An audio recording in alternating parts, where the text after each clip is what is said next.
তেল ছাড়া নাস্তা বানিয়ে যদি স্বাদ না পান তাহলে এই ভুলটাই করছেন। আজ দেখাচ্ছি এমন সহজ টিপস যেটা জানলে প্রতিদিনই বানাতে মন চাইবে। তেল ছাড়াও আবার এত সফট হেলদি নাস্তা কখনো খেয়েছেন? খেয়ে না থাকলে আজকের টিপস সহ রেসিপিটি শেষ পর্যন্ত দেখুন, আশা করি খুবই ভালো লাগবে। হ্যালো এভরিওয়ান, আসসালামু আলাইকুম, welcome back to my channel. আপনারা সবাই কেমন আছেন? আশা করি যে যেখানে আছেন সবাই অনেক অনেক ভালো আছেন এবং সুস্থ আছেন। তেল ছাড়া নাস্তার সাথে থাকছে খুবই মজাদার স্পেশালি দধি দিয়ে চিকেন কারি। তাই দুইটা রেসিপি দেখতে হলে লাইক দিয়ে শেষ পর্যন্ত দেখতে হবে। দেখে অবশ্যই কমেন্টের মাধ্যমে মূল্যবান মতামত রাখবেন। কথা না বাড়িয়ে চলে যাচ্ছি মূল রেসিপিতে। এখানে প্রথমে একটি মিক্সিং বল নিয়েছি, 3 কাপ পরিমাণ সুজি নিয়েছি, সাথে দিয়েছি হাফ টেবিল চামচ লবণ, হাফ টেবিল চামচ বেকিং পাউডার আর 2টি ডিম দিয়ে এখন শুকনো উপকরণগুলো একটু মিক্স করে নিচ্ছি। তেল ছাড়া যদি নাস্তা বানাতে চান মজাদার করে, তাহলে এই টিপস সহ রেসিপিটি আপনার দেখতে হবে। আর এই নাস্তাটি খেয়ে সবাই আপনার প্রশংসা করতে বাধ্যই হবে। খেতে কিন্তু এতটাই মজাদার। এখন অল্প অল্প পানি দিয়ে ব্যাটারটা আমি তৈরি করে নিব। একসাথে পানি দিতে যাবেন না, তাহলে ব্যাটারটা পাতলা হয়ে যেতে পারে। তাই অল্প অল্প পানি দিয়ে ব্যাটারটা পারফেক্টভাবে তৈরি করে নিতে হবে। আর এইভাবে ব্যাটারটা তৈরি করে রেস্টে রেখে দিতে হবে প্রায় 20 থেকে 30 মিনিট। তাহলে পারফেক্টভাবেই আপনার নাস্তাটা তৈরি হবে। কিন্তু কখনো বুঝতেই পারবেন না যে সাধারণ সুজি আর ডিম দিয়ে এত মজার নাস্তা খাওয়া যায়, তাও আবার তেল ছাড়া। তাই ভিডিওটি শেষ পর্যন্ত দেখুন। আর রেসিপিটি ভালো লাগলে একটি শেয়ার করে সবাইকে দেখার সুযোগ করে দিবেন। চ্যানেলে নতুন হলে চ্যানেলটি সাবস্ক্রাইব করে বেল অন করে রাখতে পারেন নিত্য নতুন এরকমই মজাদার রেসিপি পাওয়ার জন্য। আপনাদের সবাইকে অসংখ্য ধন্যবাদ লাইক দিয়ে ভিডিওটি দেখার জন্য। দেখতেই পাচ্ছেন ব্যাটারটা আমি তৈরি করে নিচ্ছি। এখন আমি রেস্টে রেখে দিব প্রায় 30 মিনিট। এর ফাঁকে আমি অফ ক্যামেরায় চিকেনগুলো ব্রাউন কালার করে বেজে নিচ্ছি। এখন চুলায় প্যান বসিয়ে পেঁয়াজ কুচি দিয়ে দিচ্ছি। পেঁয়াজটা হালকা করে বেজে নিব। সাথে দিয়ে দিচ্ছি এলাচ, দারচিনি এবং তেজপাতা। পেঁয়াজের সাথে এলাচ, দারচিনি, পেঁয়াজগুলো বেজে নিলে চিকেন কারির ফ্লেভারটা খুবই ভালো আসে আর খেতেও কিন্তু ভীষণ টেস্টি। এখন কিছুক্ষণ বেজে নিচ্ছি, হালকা ব্রাউন কালার হয়ে গেছে। এখন অ্যাড করে দিচ্ছি আদা, রসুন, পেঁয়াজ বাটা একসাথে পেস্ট করে নিয়েছি, তাই সবটুকু দিয়ে দিচ্ছি। এখানে 2টি পেঁয়াজ, সামান্য পরিমাণ আদা আর একটি রসুন ছিল। এখন আদা রসুনটা তেলের ভিতরে 2 থেকে 3 মিনিট বেজে নিব, তাহলে আদা রসুনের আর গন্ধ থাকবে না। আর এই চিকেন কারিটা খেয়ে সবাই অবাক হয়ে যাবে। দধি দিয়ে এত মজার চিকেন কারি কখনো আপনারা খেয়ে না থাকলে অবশ্যই ট্রাই করতে পারেন।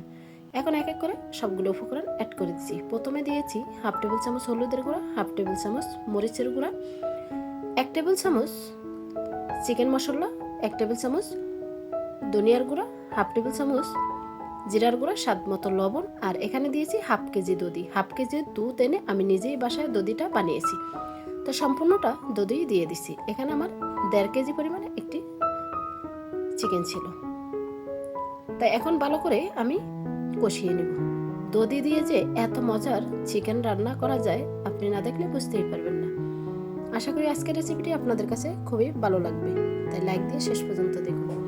এখন ঢাকনা দিয়ে কিছুক্ষণ ওয়েট করছি, কিছুক্ষণ পর ফিরে আসছি। দেখতেই পাচ্ছেন উপরে তেল উঠে আসছে। এখন ঢাকনাটা তুলে কিছুক্ষণ আবারও কষিয়ে নেব। যত কষাবেন ততই কিন্তু যে কোনো তরকারির স্বাদ বহুগুণে বেড়ে যাবে। তো এখানে আমি 2 থেকে 3 মিনিট ভালো করে নেড়েচেড়ে কষিয়ে নিচ্ছি। বন্ধুরা, ভিডিওর মাঝে এবং ভয়েসের মাঝে ভুল ত্রুটি হলে ক্ষমার দৃষ্টিতে দেখবেন আর সবাই সবার জন্য দোয়া করবেন। কষানো পুরোপুরি হয়ে গেছে। এখন আমি অ্যাড করে দিছি আগে থেকে বেজে রাখা চিকেনগুলো। এখন ভালো করে কষিয়ে নিব। আর এইভাবে চিকেনটা রান্না করে এই তেল ছাড়া নাস্তার সাথে খেতে কিন্তু বেশ জমে যাবে। তেল ছাড়া নাস্তা অথবা সকালের পরোটা, রুটি বা ভাতের সাথে বেশ জমে যাবে। এখন কিছুক্ষণ ভালো করে কষিয়ে নিচ্ছি। কষিয়ে এখন ঢাকনা দিয়ে ওয়েট করব প্রায় 5 মিনিট। 5 মিনিট পর ঢাকনা তুলে আবারও নেড়ে ছেড়ে নিচ্ছি। এই পর্যায়ে কিন্তু চুলা লো হিটে রাখতে হবে, না হলে নিচে দাগ লেগে যেতে পারে। চুলা লো হিটে রেখেই আমি কষিয়ে নিচ্ছি। এখন এখানে 1 কাপ পরিমাণ গরম পানি দিয়ে দিচ্ছি। পানিটা দিয়ে আবারও একটু নেড়ে ছেড়ে নিচ্ছি। যাদের হাতে সময় কম সকালে নাস্তা বানাতে অলস লাগে, তারা রাতে এই চিকেনটা বানিয়ে আর সুজির ব্যাটারটা গুলে ফ্রিজে রেখে দিতে পারেন। সকালে উঠেই ঝটপট তেল ছাড়া নাস্তাগুলো বানিয়ে নিতে পারেন। সাথে চিকেনটা গরম করে নিলে সকালে জমজমাট একটি নাস্তা রেডি হয়ে যাবে। আশা করি আজকের দুইটা রেসিপি আপনাদের কাছে খুবই ভালো লাগবে। আর এই নাস্তাগুলো তেল ছাড়া বানানোর পরে এতটা সফট, এতটা নরম থাকবে, সেই টিপসটা না জানলে সত্যি আপনি মিস করবেন। তাই টিপসটা জানতে হলে শেষ পর্যন্ত অবশ্যই দেখতে হবে। তা চিকেনটা রান্না হয়ে গেছে। এখানে আমি 1 টেবিল চামচ ঘি দিয়ে দিচ্ছি। ঘি দিলে ফ্লেভারটা খুবই ভালো আসে তার জন্য। আর বাচ্চাদের ব্রেনের জন্য ঘি অত্যন্ত অনেকটাই উপকারী, তার জন্য আমি সব কিছুতেই ঘিটা ইউজ করি, যেহেতু সব রান্নাগুলো বাচ্চাদের জন্যই করা হয়। তাই চিকেনটা পুরোপুরি রান্না হয়ে গেছে। এখন আমি চুলাটা অফ করে দিছি আর পরিবেশন করে দেখিয়ে দিছি কতটা লোভনীয় হয়েছে দধি দিয়ে চিকেন কারি। আর কালার দেখেই বুঝতে পারছেন কতটা লোভনীয় হতে পারে।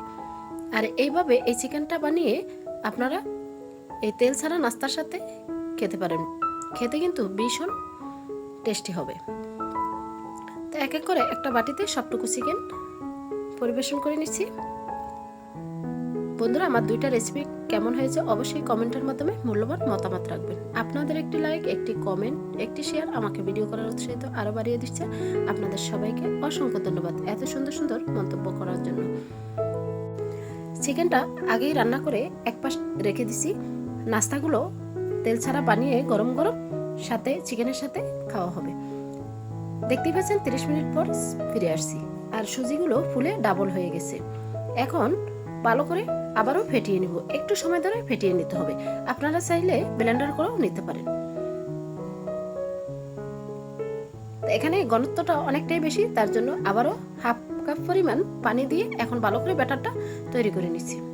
ব্যাটারটা একদম পাতলা হবে না, একদম ঘন হবে না, মিডিয়াম রাখতে হবে, তাহলেই একদম সফট নরম তুলতুলে এই নাস্তাগুলো হবে। এখানে আমি 1 প্যাকেট ইনো দিয়েছি। ইনোর প্যাকেটটা স্কিপ হয়ে গেছে, তাই আপনাদেরকে বলে দিছি ইনোটা দিলে একদম সফট হবে। আর আপনার 7 থেকে 8 ঘন্টা থাকার পরেও কিন্তু এটা শক্ত হবে না, একদমই সফট থাকবে।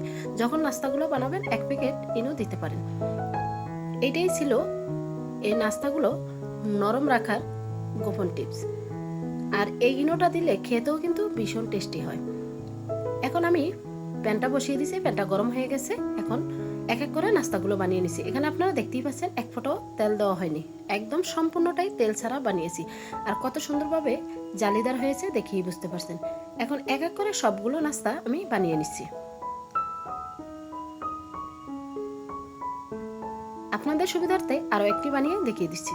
আবারও 1 চামচ ব্যাটার দিয়ে দিচ্ছি। কিছুক্ষণ ওয়েট করছি, দেখতেই পাচ্ছেন কতটা ফুলকো হয়েছে আর নরম এবং সফট হয়েছে।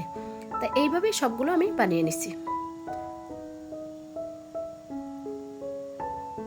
সবগুলো আমার বানানো হয়ে গেছে। এখন দেখিয়ে দিচ্ছি কতটা সফট হয়েছে। দেখতেই পাচ্ছেন এখানে অনেকগুলো নাস্তা বানিয়েছি এই চিকেন দিয়ে খাওয়ার জন্য। গরম গরম নাস্তার সাথে চিকেন কারি বেশ জমে যাবে। আপনারা চাইলে এই নাস্তাটি বানিয়ে যে কোনো ভর্তা দিয়েও খেতে পারেন, সেটাও কিন্তু আলাদা একটা মজা। আর কতটা সফট হয়েছে হাতে নিয়ে দেখিয়ে দিচ্ছি। সাথে আমি একটা বাটিতে চিকেনগুলো নিয়ে নিচ্ছি।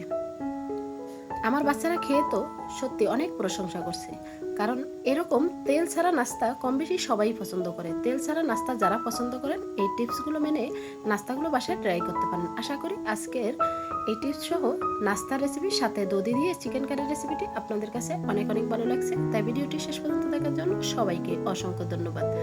এখন একটি নাস্তা আমি হাত দিয়ে ছিঁড়ে দেখিয়ে দিচ্ছি।